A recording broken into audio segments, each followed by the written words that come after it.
without the Pakistan army, there is no Pakistan. You can do whatever you feel like. You can talk about democracy till the end of the world, right?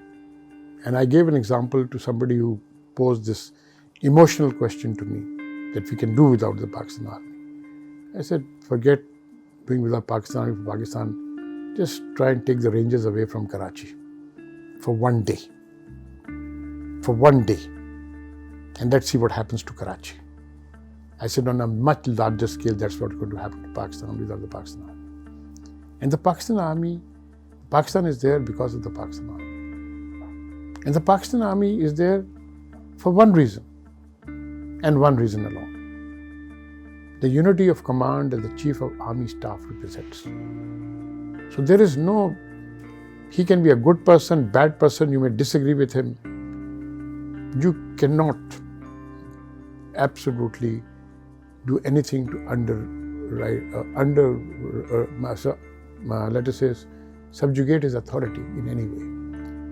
Whether you are the government in power, or whether you are in the opposition, whether you like him or dislike him, he is the person that you have to protect. You protect him, you protect the Pakistan army, you protect Pakistan. Right? So, you have to rely, you have to, at the end of the day, he is the Chief of Army Staff. He went up to this position not because somebody just liked him. Yes, obviously, likes and dislikes come in the final appointment.